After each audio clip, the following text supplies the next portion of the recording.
Hello, hello, hello. It's so good. So good to see your faces again here, Megan and Jonathan. This is amazing. Happy Tuesday. Feels like equally that it's been a long time since I've talked to you guys, but also like I feel like I went to bed, woke up, and we keep talking about fish. It's an amazing, amazing thing. My name is Brian Brinkman. I'm a producer here at Osiris Media. This is Helping Friendly Podcast on Tour, in parentheses, live. This is our December showcase, as we have been doing for the last couple of weeks now. We are marching through the month of December, talking all things fish, talking about fish, New Year's Eve runs, fish in December, specific dates within New Year's Eve runs, and what does one day of the year mean versus another? And is there a better day of the year versus another? Probably not. There's just a lot of really good music that sounds and feels different in very amorphous ways that only fish fans understand. Today, we are putting a pause on that, though, and we have an awesome, awesome interview and conversation with Brian Hardin, who has compiled the Philm 1.0 coffee table book. And that is film with a PH, as you will see here very clearly in the next couple of minutes. Brian has put together an amazing book that compiles physical photographs that have been digitized from fish fans in the 90s. It's really, really amazing stuff. And I've had the pleasure of looking through a number of these pictures. We've got some of the pictures to share with you all, and we're going to tell you a bit of the background about them. Incredible compilation that really showcases, we live in a time period where everything that we do is digitized immediately and captured and put up on the internet, be it Twitter, Facebook, Instagram. But Brian has compiled pictures from an era when that wasn't possible, when you took a picture and it took maybe 2 weeks before you saw actually what that memory was, and then it became something wholly new for you at that point. So I'm really excited about that. Before we do that, Megan, how are you doing today? I'm doing great. Thanks for Yeah. asking. I'm really excited to talk about this book. This is going to be really nostalgic for me and for Jonathan, fellow 1.0er.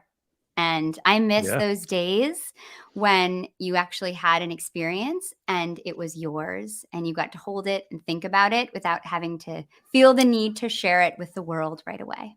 Yeah, not a cell phone in sight. Everybody was just Mm-mm. vibing, as the memes say.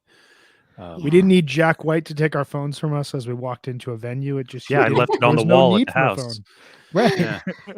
There were like 2 phones in the There you venue. go. It was payphone. You couldn't text on them. Nobody had any idea what that meant. Oh, Right.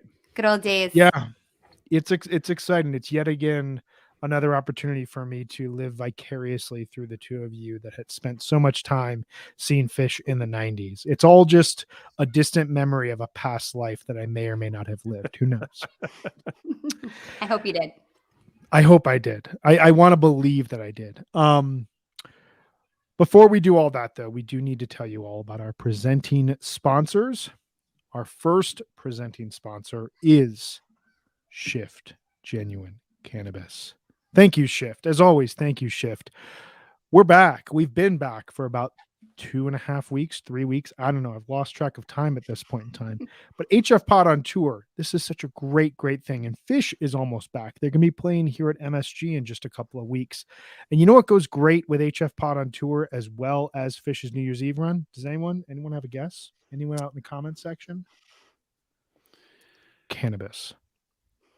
Cannabis goes great with HF Pod on tour and with Fish Tour.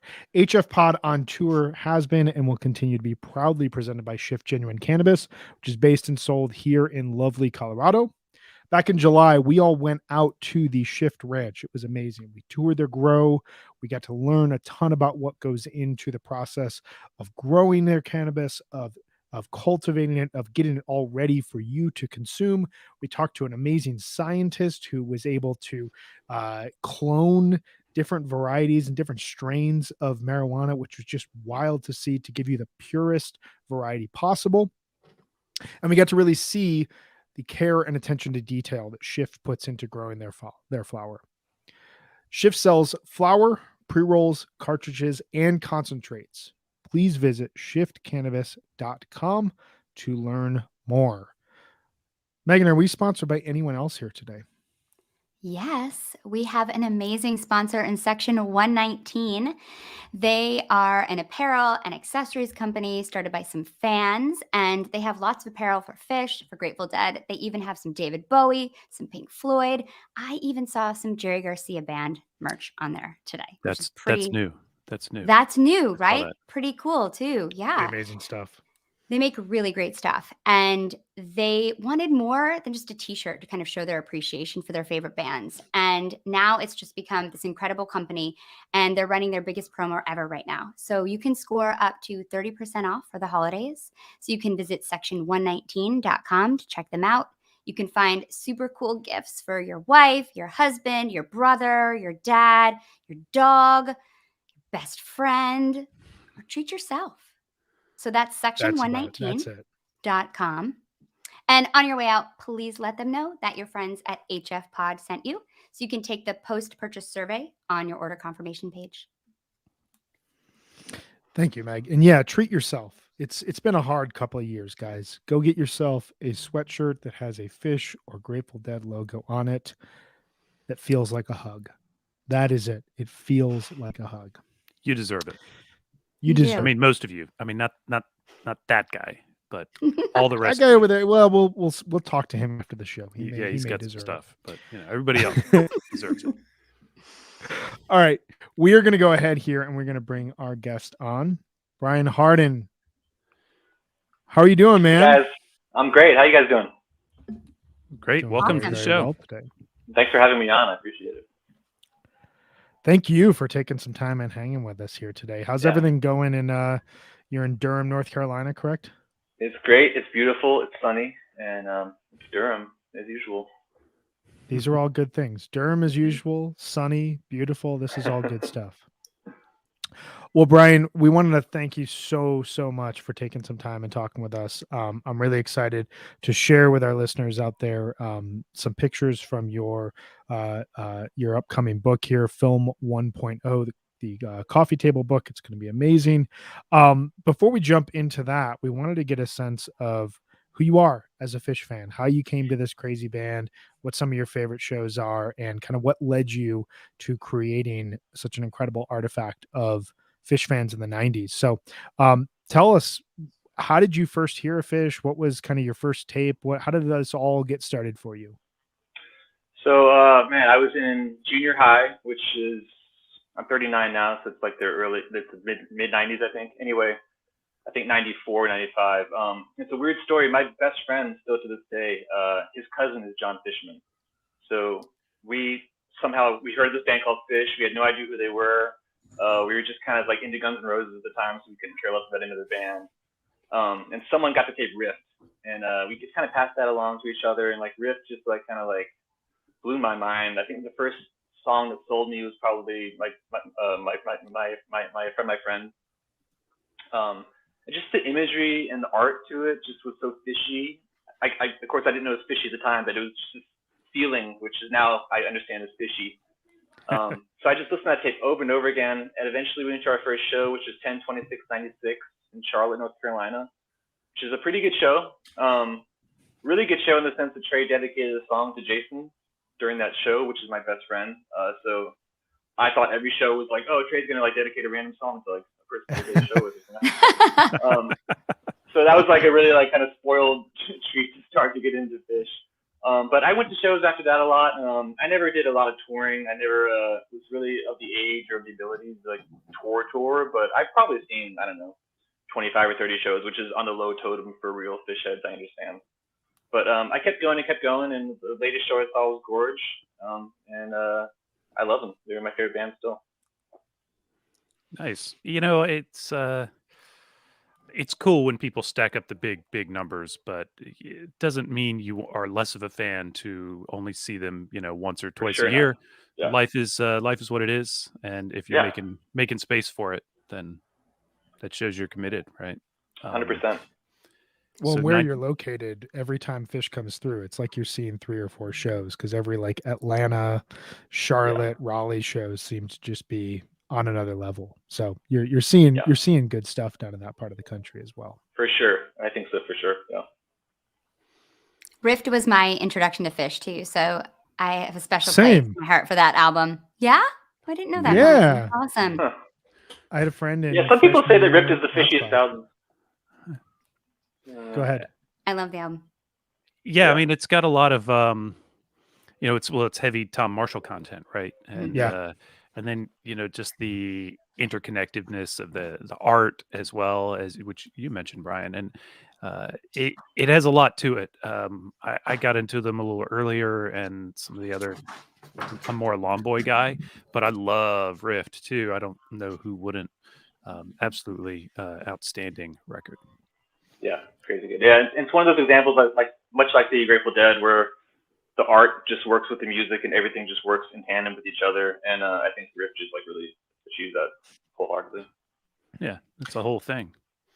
It does a really good job as well of like you mentioned, Jonathan, like Tom Marshall's lyrics are all over it. It does a really good job of like showcasing not just what the band could do in 92 and 93, but kind of some of the most interesting aspects to me of Fish going forward. It feels just like such an immersive introduction to them where you get elements of mythology, you get compositional pieces, you get some ballads, you get a lot of energy throughout it. You get really weird songs like Mound and Wedge that would kind of show up sporadically throughout the later career.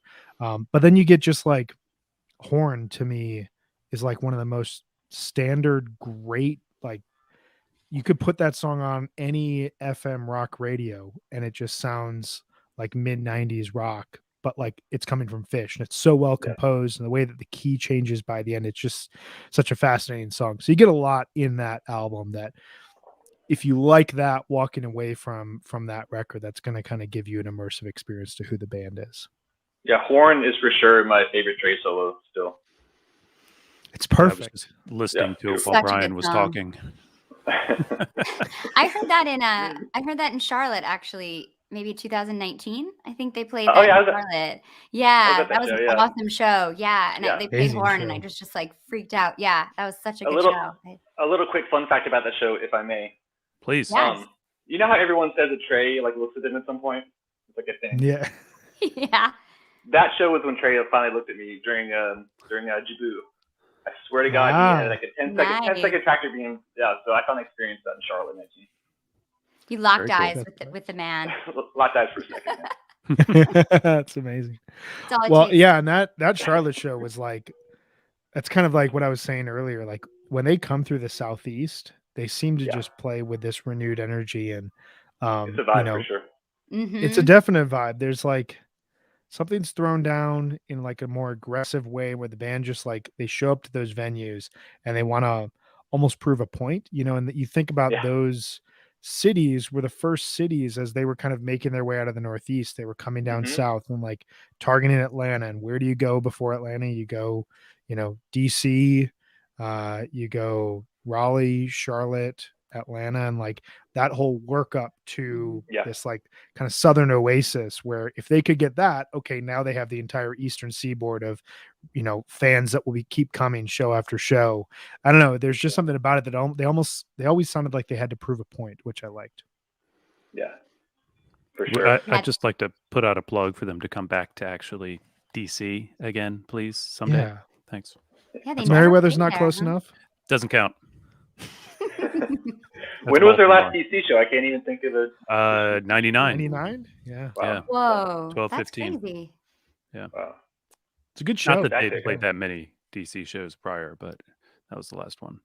Yeah. So you see them in the fall of 96, and you've seen them about 30 times over the last 25 years. What were some of your big highlights throughout the latter part of the 90s as you were starting to see Fish a bit more? I mean, like Cypress was, just crazy. I mean, the fact that I got to see that was really insane, special. That counts for we were like 10 shows, by the way. That Yeah. counts Yeah. for like I think 10 it does. shows. It felt like 10 shows. It's such a blur, but it was really. I mean, if you were there, you kind of get that. You understand that it's kind of like an unspeakable kind of feeling at that show, especially when it ended and they played the George Harrison song. It's like Here Comes the Sun over the loudspeaker and the sky. There's actually a lot of lots of the Cypress photos in the book too, which is cool. But just that film was amazing. I have to say Walnut Creek '97 might be my favorite show I've seen. Pretty good show. It's not It's an just like for that awesome lightning show. strike that was like so scary to happen. That's a fun show. So I have to say those two. Recently, I really enjoyed Randall's Island 14, which is kind of a weird show, but that Chalk Dust was like really, really incredible. man. It's like a half-hour Such version. a good run. Yeah, really fun. So That was a cool venue too. That was so fun. it was interesting. It was like a Yeah. venue that I'd never seen Fish play like before, and it was really cool for sure. It was weird to get there, but once you were there, Yeah. it was cool. Yeah. Yeah. I took a lot of cabs to get there. I went the middle night of Yeah. that run, the night before the Chalk Dust, and it was like you're in New York City dealing with Yeah. Saturday, mid-July New York City traffic, tourists everywhere, and then you walk into this field on Randall's Island and you're suddenly in a fish festival with like Yeah. New York as the backdrop. It was so bizarre, Yeah. but it was like It's a it cool was set up in such an idyllic way that when you were there, you felt Mhm. like you were removed from everything. Yeah, totally. And that's basically how it feels at like any fish show, right? You're totally like removed from everything, Yeah. which is why we love it, I Sure. guess. It's an instant island from reality. Mhm. Yeah. Totally. Mm. That Raleigh show is pretty wild. What was that like? That had to be in your first handful of shows, I'm guessing. For sure, yeah. Yeah, '97. I think it was a shorter show because of the storm. But that lightning during Taste was like, I mean, like you can hear it on the recording, but to be there in person was really like you really literally felt like there's lightning striking the stage, which it kind of almost was. Yeah. But yeah, if anyone hasn't heard that listening to this, I really encourage you to go. I think it's on YouTube, the actual video. So, Yeah. Yeah, there are. Yeah, yeah. I was at Yeah. that show too. Were you in the pit Oh, or cool. did you get wet on the lawn? I was in the pit. Well done. And my dad drove us home in the pouring rain, and we ate Waffle House afterwards, which is like our like usual kind of routine after Oh, a Southern yes. fish show. If you can get in, that's like the best, right? I Yeah. tried to get Properly into the done. Waffle House out after the Charlotte show in 2019, and there was like an epic line. It was Oh, devastating. turned Yeah. away from Waffle House. Yeah. You just got to drive hurts. like to the Exactly. next exit. Just you Right. throw a rock and you're at the next Waffle House. It's like a cool nightclub that you Exactly. can't get into. Right. Yeah. Yeah, I took my parents to that Walnut Creek show actually, and Oh, they nice. were on the lawn. Yeah, and Oh, they no. just got soaked. But my dad had been to Woodstock, so they could totally handle Yeah. it. But they were Oh like yeah, they knew. covered in tarps, and I was like, I'm gonna get stubbed down with my friends in the pavilion. Sorry, I was You just guys will be fine. There's not like an Yeah. epic Oh, storm coming. yeah. Don't worry. It's fine. so You're just at a selfish. rock show. It'll be You're over in a fine. couple hours. Yeah. Yeah, that 97 show, like the second set that I was listening to it earlier this fall, the transition from Disease into Mike's. Like, you know, Mhm. you see it on the set list that it's like a direct segue, but then you listen to it and it's like 2 minutes of Trey finds Mike's song, but he's not going to go there yet. He's going to like slowly get the whole band on board. And then when Yeah. they finally make the transition over, it's just one of those amazing, 1997 moments where the band is just completely locked in. And crazy to think that they were just in Europe too, or either before or right after. But either way, it was so close in that. Right window. before. It's Yeah. right Right before, before, yeah. Yeah, So that was wild. the second show back, I think. Yeah. Yeah. Yeah, that segue is incredible. It's so slow. It sounds like you can hear them hear it and pick up, and once the crowd hears it, it's an awesome moment. I agree. So much of '97 is about those slow burns. They don't Mhm. Yeah. when they do turn a corner quickly, it's almost shocking in that year. Yeah. They Mm. find a Yeah. groove and they're like, we're just going to ride this out and almost like exhaust ourselves of the groove. But like that process is going to be Yeah. like you listen back to it and it's such a contrast to the way that they were playing just 2 years earlier. Like there's a great Walnut Creek show from 95 where they play like a 30-minute Runaway Jim. It's probably my favorite show from summer 95, but it's like, it's two completely different bands. I was so Yeah. mad the next night when my friends showed up to Nissan and said, "Oh man, they played this gym last night." What? We got the tweezer, but they got that big Runaway Gym. So what are you gonna do? Runaway is still my favorite opener, I think. It's a great opener. That's Yeah, a great it just makes me so opener. happy hearing. Yeah, They opened the second set in Charlotte with that in 2019. I remember. they did. Yeah, Yeah, good one. Yeah, yeah. yeah. It's such a fun Yeah. opener. Yeah, some of my favorite shows have had gym openers. It's just like it's like punch you in the eye in the sense that like two completely different sounding songs, but like Mhm. once you hear that, you're just It's like you talk about the idea of being like on an island at a fish show and Mhm. like removed from reality. You know, they could open up with anything and I'm instantly like the four guys are on stage playing music. I'm back, Yeah. you know. But like those are two songs, Buried Alive. I know Jonathan is like scratching inclined to say like once they play those, it's just you're in. It's a fish show. Right. Like Yeah. there's no other way to like you're there and the vibe is good. And also just like not to get too nostalgic, but like No. before cell phones, yada yada yada. But before cell phones, like when those lights would go pitch black, I mean, it was pitch black, like right before they played. And just that feeling of like the lights going off and like, you know, you saw just a few lighters or something like that. It was Yeah, really you're special. trying to scratch on a notebook and it's really dark and like Totally. Guys with the flashlights in their mouth, just like scratching the set list. Yeah. Yes. The best. I love it. So did you see so you saw some really great stuff in the 90s. You saw Big Cypress. Did you see anything in the 2.0 era, or was there a period like between that and 3.0 where you kind of fell off? Like what was your journey like at that point? During 2.0, I was in New York City in like my indie rock cool guy phase, so I was like not really listening to Fish that much. But I still went to Jones. But I still went to Jones Beach 09, I believe it is 08 or 09. Oh, cool. 09. It was like raining. Yeah, that was a fun. Yeah. That was a fun show. But yeah, 2.0 was kind of blurry to me. And I got back into Fish like during the endpoint of 2.0. Got it. Cool. That's awesome. And you saw Randall's, obviously, you saw Charlotte this year. Anything else that was notable throughout the 3.0 era? Gorge, I saw for the first time, which I guess you could call 4.0. Actually. But 3.0. I think we are officially. We're officially 4.0. But yeah, no, I didn't see that many. Racking my brain, but yeah, I didn't see that many. Nice. How was the gorge? It was fantastic. I'd never been there before. I've never been. You know, you obviously have to go there to experience it. It's just mind blowing. It's unspeakable. And the shows are great too. I think it's one of the best places to see Fish there is in America for sure. Cool. Yeah, it's always interesting when they end up playing, you know, the gorge and you watch on the webcast because you know the pre-show camera hanging on the stage, like you know you're in a completely different venue. We're not in the overhang with just like people milling around in the amphitheater. Like right. The sun is setting behind you, and it's absolutely gorgeous.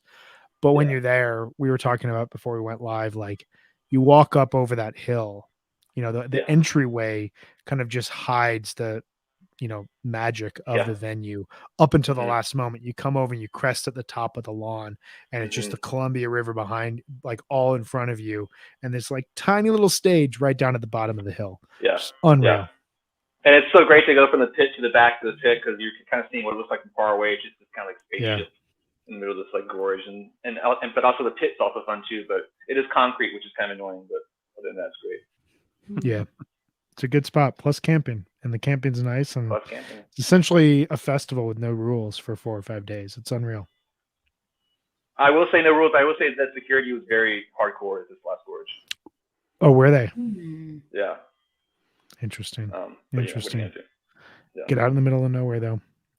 Well, we're going to talk here in a minute about this incredible book, Philm 1.0. Before we jump to a quick break, can you tell us just like briefly what was kind of the initial moment where you realized like you had to compile all these pictures of people from this early era of Fish into a book? Like what was the initial kind of idea and conception for this? Well, when I started the Instagram, April of 2020, basically like when the pandemic was announced as a pandemic is when I started this thing.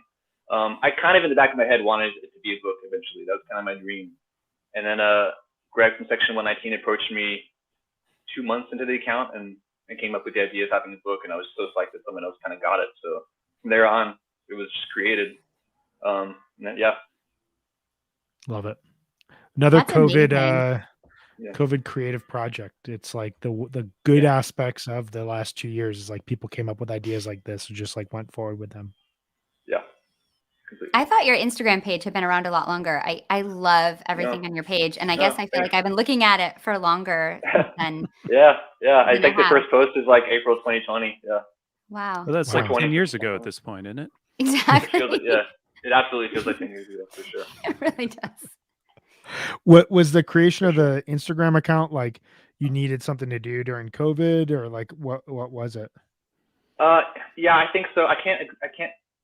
I'm not sure how I came up with the exact idea, but I'd always wanted to do that for a while, and I was just like, I'm just gonna try this. I posted on Reddit. I posted on some forums.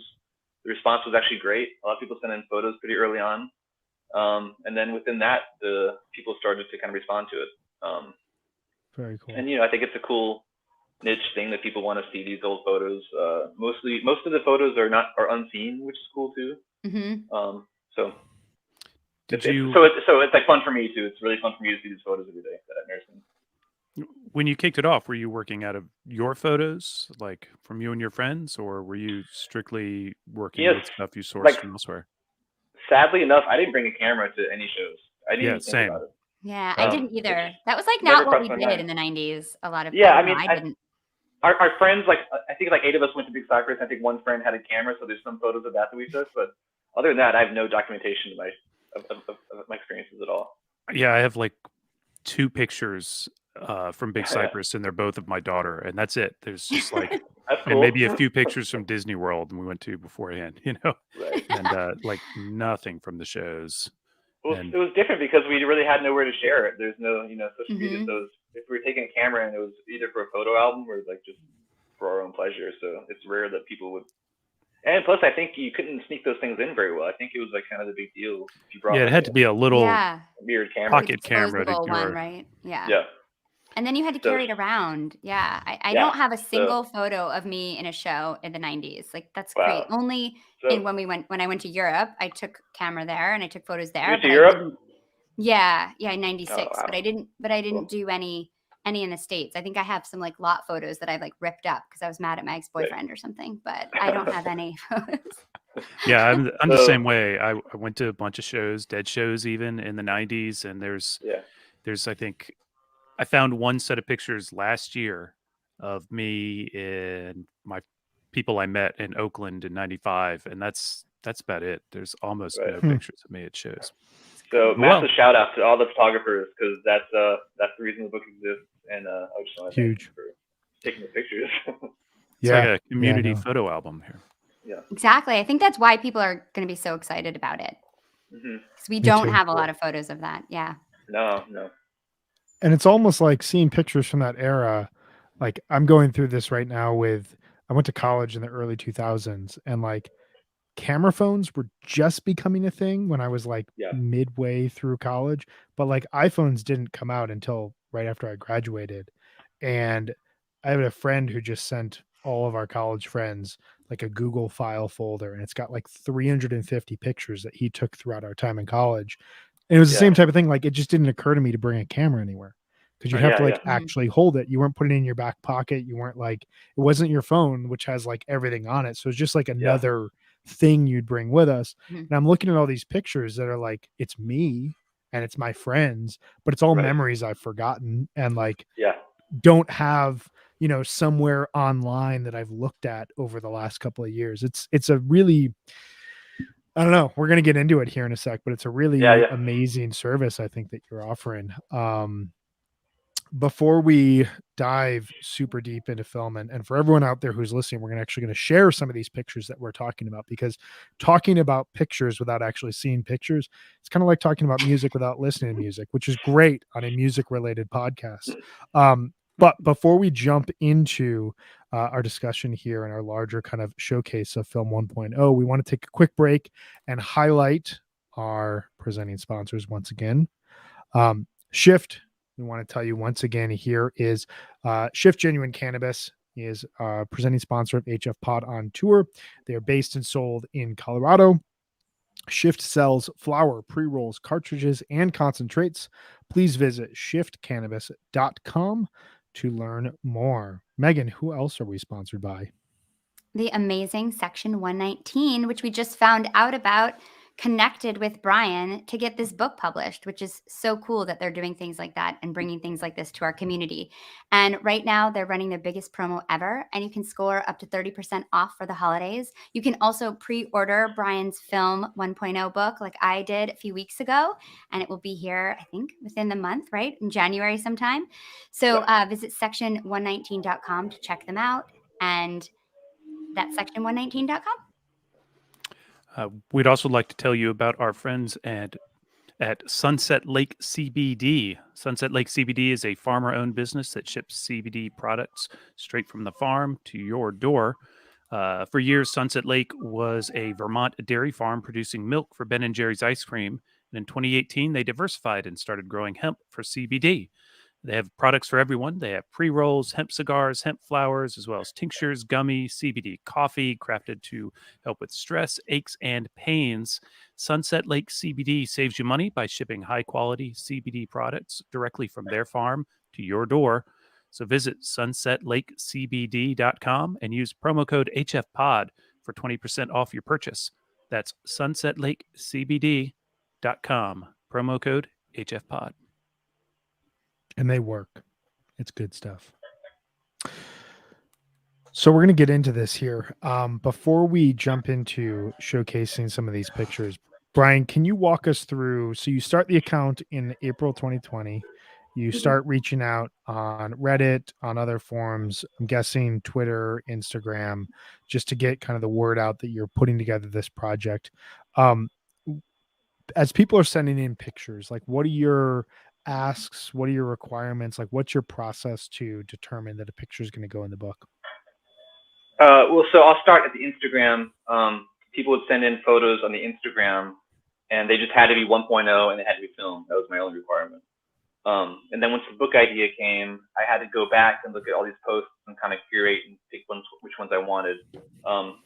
Had to be 1.0, same rules usual. So then I would reach out to those people again, and I would say, hey, do you want to have your photos in this book? Do you trust me enough to send me like a physical photo? Which people amazingly did. I don't know if I would have done that. Or people scan them themselves, but for the most part, you need to have these things like scanned professionally, so people can just like scan them on their scanner at home. So they sent me on all these photos, and I just scanned them all at a local shop in Durham, and sent them back to the people, and that was it. It was done. After that, of course, there's more work after that, but that was kind of the hardest part. A lot of back and forth, I'm guessing, with people. Yeah, but surprisingly smooth. I mean, like, just sent me the photo, scanned it, sent it back. So the whole process took, a few months, and people were patient, and everyone got their photos back and worked out. Must have been so fun to get this in the mail every day. I want to get 1.0 photos in the mail every day. It was This is seriously so so much fun. awesome. I would just like sit around, just like look at all of them. It was incredible. Yeah. It was a really fortunate thing. So yeah, it was a pleasure. Start a subscription service sending out photos. Yes. One That'd a be week. cool. Yeah. Yeah, only one a next week. project. That's all you get. Exactly. I love it. And of course, my other rule would be that it can't be like photos of fish, because Fish has given this Fish's camp has blessed this project.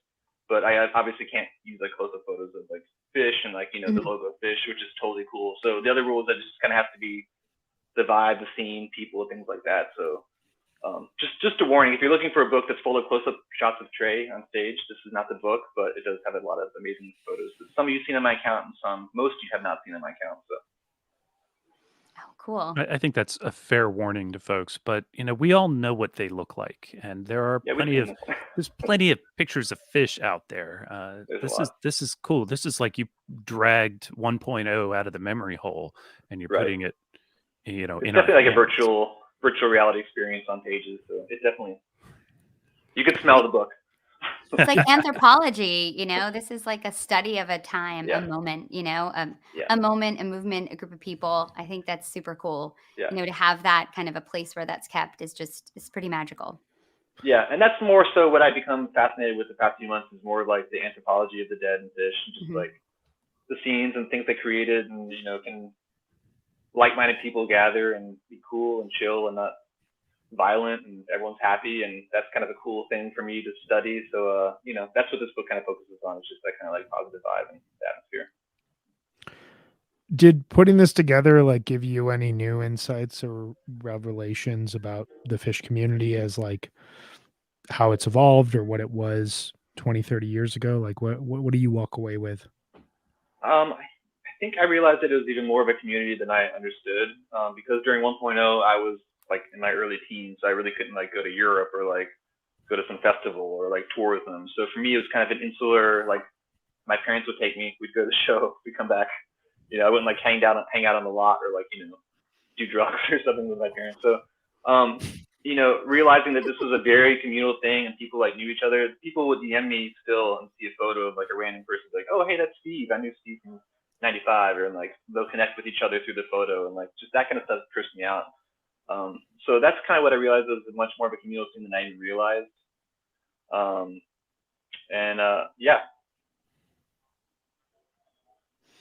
It was one thing that when we were putting together season 2 of Undermine, like the idea that this community came together around a band and around their music, but like has so many layers to it that all occur while we're on tour, and all are a part of like relationships that are organically formed. People run into each other. I'm sure we've all had it happen where like you meet someone, have a really cool conversation at a show, you know, 2 weeks later, 2 years later, in some cases, you're walking, you're like, is that? And then, you know, you all like reconnect, and it's around this same thing that like splinters off of this larger web associated with the band. Well, and then there's the overlaps that occur. So you meet that guy, and then you're talking to somebody else that you've known for 20 years, and you say, "Oh yeah, I met this dude," and he's like, "Oh yeah, well I went to school with him," and you know very quickly you find that yes, there's 20,000 of us here today, but you know 15, but you actually know, I don't know, 15 is a random number. You know, you actually through degrees of separation, you know, a good percentage of them. Not to mention, there's always that guy that you see at every show. I've never met him, but I see that guy at every. You know, it's always something like that, right? That guy with a beard and a fish T-shirt. That guy. Yeah, that's it. Hi. And I've been to like lots of non-fish shows. I mean, I've been to tons of concerts in my life, and fish shows are really the only shows where I can think of where you can just go up to a stranger and just like talk to them and you become friends with them like an hour later or something. So that kind of like vibe just builds a community, and you know, even today with, you know, social media and stuff, it's still the same vibe. So even at Gorge, the people I sat around, I just met and hung out with them, and I had never met them before. So just that kind of thing is very cool. Yeah, that openness, it's amazing. It's like it's how we all got into fish. I mean, I got into fish during the first hiatus, and you know, the online community that had this system already set up to provide you with tapes and have you then trade those tapes. There was like an active role that you had to play with other people in terms of, I'm going to introduce you to this. Now you're going to introduce someone else to this. And that's all going to be a part of these like larger trades, like, you know, from a digital standpoint, but also these physical interactions of like you're presenting in the book, which we should get to, of like being on the lot, being in the show, being on tour, all that sort of stuff. Like, I don't know, there's something about it that it's still really special, you know, and there's still something about it that you can't really capture in a lot of other places. You speak to it just in terms of like the difference of going to a fish show versus going to another concert. But when you think about it in the 90s, when it's very underground, albeit they're playing at, you know, future Verizon wireless amphitheaters, MSG, you know, all these like big spots around the country, underground, but like, you know, nobody's really paying attention to them, and you have to as a fan and as a part of this community, you have to play an active role in getting to know other people, because again, we didn't know that we were going to have these computers in our pockets that would just allow us to connect with people. Yeah, and I will say that I think Fish is the first band of like the internet. I mean, I guess you could say that like that like the Dead are sort of, but Fish really grew up with the internet. I think it was a very like, you know, synchronicity kind of like flow throughout the whole thing. I was on AOL Fishbowl very early. You know, Grateful Dead tape lists were some of the first things sent through the internet. So they beat Fish, but I think Fish is the one that really, like, the community really grew on and was, you know, fostered on the internet, whereas obviously the Grateful Dead community predated a little bit. Yeah. Should we jump into the book? Please. Let's showcase some pictures. All right. So for everyone out there hanging out, we're going to showcase to you some choice pictures from Philm 1.0. I'm going to share the screen here.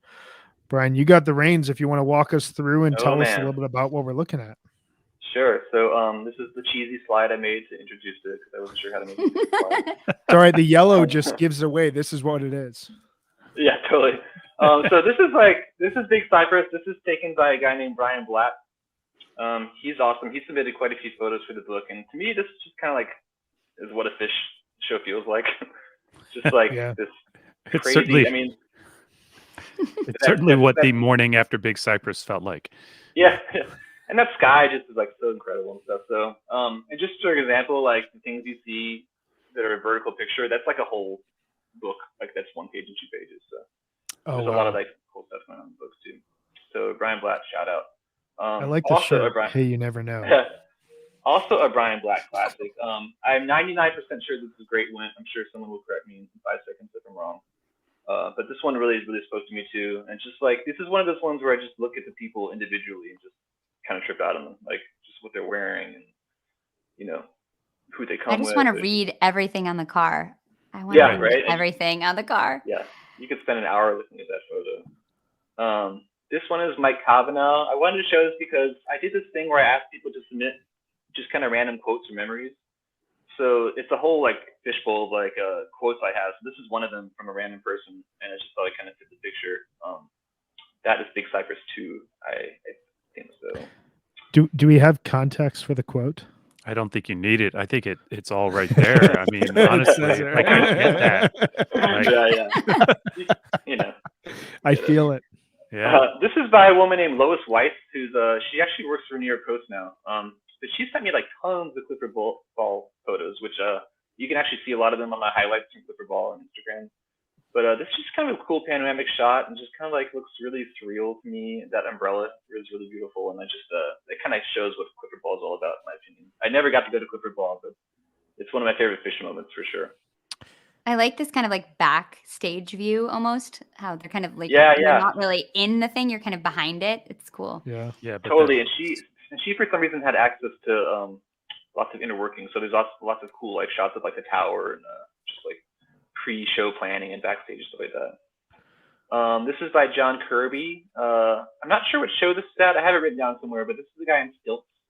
And I just really thought it was a really beautiful, trippy, kind of cool photo. And the sunset is by Matt Smith, just FYI. So this is 2 pages from the book together, just to give you kind of a sense of the vibe. I kind of like how, you know, and like going back to the ball square picture as well as this one, like there's you can see like the DIY nature of the scene and of what like the band was trying to put forward, and like technology has nothing to do with what will be a part of like the immersive experience of being at a fish show. Like the guy on stilts almost looks like something out of, you know, 19th century circus entertainment in some cases to me, you know, just like it's absurdist. It's just something that you randomly see at a fish show. You can't really explain, but he has a beard too, right? Does he have a beard?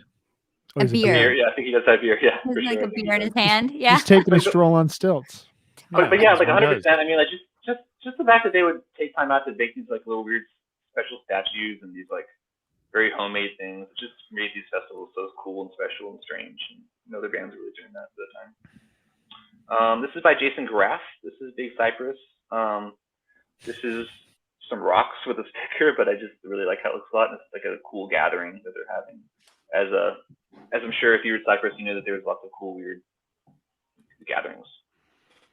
A lot of little spots to hang out and ponder why they built this here, kind of things. Exactly. There's one. This is by Jim Lightbody. This is Cypress. This is another example of how beautiful that sky was, and it's just a really magnificent photo to look up close. Just kind of like sprawling. This is a moment that I saw actually live. I don't know if you guys were at the show at the Garden when they premiered at Something Below. Oh wow, no. Oh, no, wow. I wasn't there. Oh, so it was a really cool moment. Yeah, so they had people come out on stilts and like dance when they played Something Below. It is really, really one of the weirdest things I've ever seen at a fish show. And that's the guy dancing on stilts, if you can see it. But this page is like mirrored. It's kind of a cool effect. But yeah, definitely check out that show if you can find it on YouTube, the video. That's a very cool photo. This is a woman named Kristen Willis, who is cool enough to make a whole photo album of Europe. We had to edit out a lot of it because a lot of it's close-up pictures of fish and stuff, but you can really still get the vibe. And we kept it the exact same way. Like you could still see like the notebook holes and stuff like that. But she had like, I don't know, 10 pages of this whole photo album she kept, which is really, really cool. She sent that to me. That's awesome. I love the scrapbook nature of it. That's super cool that you kept it like that. So That's cool, right? Yeah, that's so great. Really, lucky with all really the stuff I fun. got. It's interesting that like that Europe vibe. We talked about it in one of the last episodes of season 2. Like the sense you can almost see it on these pictures of like it's a small group of dedicated fans that are going from show to show to show, and like they're everyone who's there. Megan, you said you were there in '96. Like, did you have a sense that like you knew the group that was along on Fish Tour during that time? Oh yeah. I mean, I don't think there was more than 50 of us that did every headlining gig. There was definitely a lot more people that would come to certain shows, but you recognized everybody and kind of knew everyone. And, there was like G Crew people there cleaning up every time. And it was definitely really tight knit, and it was super family, as we used to say back then. So crazy to me. And also just how Fish like hung out with the fans during Europe just like blows my mind. Yeah. Oh yeah. It's just so like accessible, and they were clearly just having fun, and obviously not doing it for the money. Just a cool. It's kind of vacation for them too, right? Yeah. Yeah. Just totally. Yeah. Played like small places. Played chess with us. Like hung out in the swings. Like just they played music with us. It was awesome. Yeah. Kind of towns where like if they go to dinner, like there's one restaurant, so everybody's at the same restaurant together. Right. Yeah, Fish in Europe is my favorite Fish thing ever. I just think it's so weird and cool, and I think they played like amazingly well during those runs. Definitely in '97. This is by Bronx McLean of this place we all know called the Motherships. And these are 2 different pictures, and then we kind of made them around. I designed this with a really cool designer named Hee-Song Lee. She's amazing. She's done books like Gunnar Stahl and Mark Jacobs and stuff. She was kind of like my co-designer person, so she helped me execute a lot of weird things I didn't think I could execute.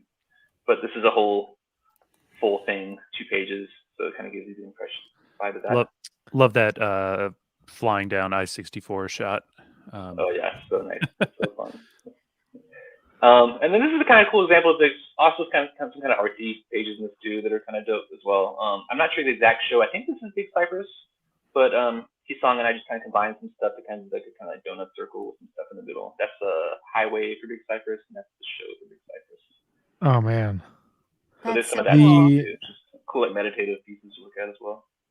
The squiggly lines behind you of the lights is like a dead giveaway of a disposable camera in the 90s trying to take pictures at a concert. Yeah, right. On like, like iPhones have like come up so far in the sense that like someone random can take a picture at a fish show and you're like, oh wow, that's what a fish show looks like. But like looking back at pictures like this when like friends or whatever like would take pictures at a fish show, is kind of like, well, that's not really what the lights look like, but like I get what you're I don't know. There's something about it that's so charming. I love it. But it also is more like what the lights look like. To me, it's like I'd much rather look at film photos than an iPhone like 100x, because it's like, to me, film makes you feel like you're more there. There's something about it that you can't replicate still, and I'm like a photographer as well, so it's like you can't replicate a film effect on digital. You can try, and there are ways to do it, but you just can't get that. And for me, like VHS and film make me feel like I'm more there than I am looking at like a 4K video or like a digital photo. A lot of people probably have the flaws built in, which is great. Yeah, I think like what you were saying about like being able to smell the book, right? Like there's a texture to film, right? That digital photos just don't have. Yeah. I agree. Yeah, and I'm sure you'll be able to copy it in like 10 years, but for now you can't copy it. So this is another one of those kind of examples I want to show you all. This is also Cypress. You got those fireworks. Man. So you've got wait, go back to that because I want to look at it. You got one layer, looks like that's the fireworks from Cypress, and then we have the crowd, and then the kind of outer show. So she did a cool job. So cool. This is by Jared Stroud. Sorry, I don't have that name. I think it's Stroud. This is Cypress, and I could make a whole new book of just Cypress photos because I got so many, and it's just such an immersive experience that Sweet. Fish, if you're listening, I'd love to make a big Cypress book with you officially. But anyway, these are also 2 quotes from people that I thought were worked well with these two photos. This is the cat on a lone stick. I'm not sure what the story is behind that. I'm sure some people saw this and can fairly explain it to me. And I don't know if you guys like recall those woods that they had in Cyprus, where people were just kind of wandering around, Man, kind of aimlessly. It was a really good vibe. Yeah, I saw these pictures, and I kind of want to like study them close and say I could easily be in those pictures. I don't think I am, No, but I for mean sure, I could, yeah. you know. Yeah. Like, And I'm sure some people will see themselves in the photos. I know, Yeah. that is so cool. Brian, aren't these just photos making you just die of jealousy that we were not at Big Cypress? yes. Killing me. It's killing me. Was this set up like the forest? Like, so is this near the campgrounds? Is this near like where is this? Put me in. It's like kind of blurry to me, but I think that the forest, As it should be. it's like connective tissue, right? Like it kind of led from one zone to another. Like maybe yeah, and I I can't think remember Wow. exactly. this was also near like an ice sculpture thing that was like one story of just like cubed ice that you could walk on, and eventually just melted. So it's Whoa. just like another example of Fish's cool art that they did. They just had such good taste in artists, and I mean, like they still do. They did such strange things. This is Dustin Bozarth. This is a story I actually have somewhere in the book, but this woman, her ankle was broken. I think her friends had to carry her around for the whole show. So this is them. I'm sure people know about this. There was Cyprus, or if you weren't, but the highway was backed up for like a day. I think even longer than a day. So people were just parked. We were just parked, just stopped. So people were just like partying. The highway was pretty wild. We spent Did an you awful lot guys- of time on that highway. Wow. Yeah. Like it's kind of expected when you go to a festival, like you will sit in an extended amount of traffic, and that's like step one before you get into the, like that's when everything begins. Like I have very, very fond memories of an overnight traffic jam in the backwoods of Vermont leading into Coventry. Probably my favorite part of the entire festival, for a variety of reasons. But like everything I've heard is the traffic jam going into Cyprus was like otherworldly. Like, did you guys did people know, okay, you should probably leave on the 27th or the 26th rather than the 29th? Like, was there any prep, or was it like you just showed up and it was a shocker? I think you just show. I think that everyone was shocked because it was just a wild traffic jam. I've never seen anything like it in my life. So I think people were pretty shocked, but I think everyone was so excited and just so full of anticipation that we didn't really care. Sure. And you're in a traffic jam with a bunch of cool people, and you're in the middle of like the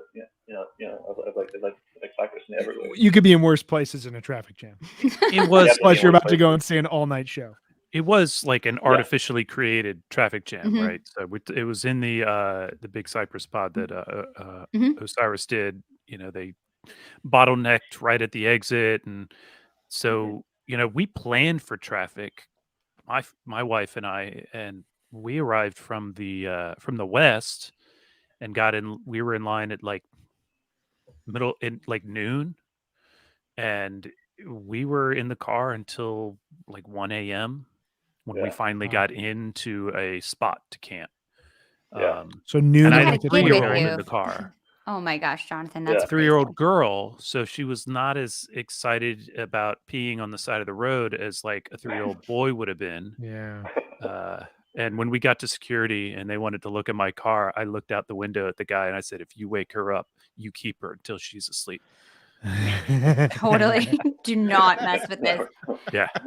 Anyways, yeah. So, Yeah, I remember serious there's like stuff. a severe weed shortage at Big Cypress, which is kind of funny that no one planned for that. But I just remember that you couldn't find weed anywhere. So Interesting. We needed shift and then- cannabis then. exactly. Yeah, right. Shift cannabis. Unfortunately, I can't have shift cannabis in my state, which is unfortunate. Someday. That's what I've been saying for a while. And then this is an example of the book. Just a few pages. This is you can't really see it that well, but that's Big Cypress. That's like their thing that they came out of, and it's a hot dog and some more fireworks and stuff like that. And this is the cover, shot by Michael Kalor, who works with Wired now. But that is Sugar Bush 95, and I kind of instantly knew that would be the cover when I saw it, and that's it. And then behind me, I have the book, and you can kind of see it's like a case. So it kind of slipcover. Oh wow, Very So nice. cool.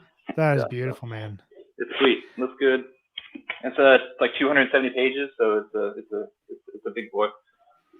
That Sugarbush cover, like I always think of that 95 run as kind of being like I've read that was in some cases the band's first, okay, can we do a festival? Like, obviously they played Sugarbush the year before, but like a multi-night run at Sugarbush, can we kind of bring in our own infrastructure and turn this into something bigger? It feels almost like there's a lot of these throughout 93 to 95, but it feels like one of those, we've reached an apex, we're about to crest, and like something bigger is coming as we continue to climb up this mountain, but like we're leaving behind some aspect of who we were. And it feels like the scene is still really small. That picture just like, and this was my thought going into Coventry, before Coventry became Coventry, when it was like beautiful walking into the venue, was like, this looks like how I hear Fish.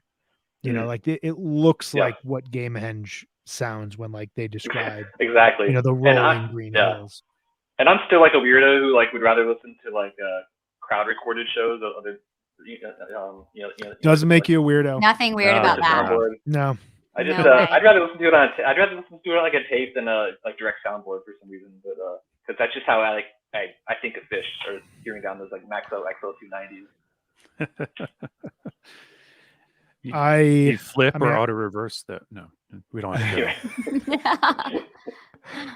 go. I snapped the tape of my very first Fish tape, and it was like one of the saddest moments of my life. This was a couple of years ago, but I'd played it so many times, and it just like snapped. And which show was it? 11/17/94 set 1. I was given it on tape in the summer 2001, and like that feeling of like putting it into the tape player, the like kind of weird kind of sonic vibe as like the show starts up, and just the way it sounds on tape, like when you can still hear the tape player, it just like that sounds like Fish to me. I feel like I was part of that last generation to get that. I wasn't fully there for it, but like that vibe is it. So looking at this picture, like feels like it, because none of those cars that you see there have CD players. Like this is 1995. Maybe like a handful of them do, but yeah, like one car phone. Yeah. Yeah, and that's someone's mom's car. That's for sure. You got to pay for the minutes before you take call the it. Volvo. Sugarbush mom. Totally. Fine. Ryan, this book is amazing. Thank you Thanks so so much. much Appreciate it. for sharing it. Yeah, it's awesome. And I really want to So thank cool. the photographers over everybody, and I want to thank 119 for putting it out. It's really special, so thanks. Likewise. Okay. Tell us how we can buy this. Where do we need to go? What do we need to do? When can we expect this? Give us all the breakdown so that everyone So listening, you can go to my everyone's gonna listen to the pod Instagram. knows. My Instagram is Fish on Film. Fish, obviously PH on PHILM. In my link tree, there's a link for 119 to go buy the book. I can't think of the exact web link off the top of my head, but if you just go to 119 site or on my Instagram, there's plenty of links to get all this stuff. It should come out in early February. Supply chain issues are insane. They're very real. So that's what we're looking at, is very early February. But it's available for pre-order.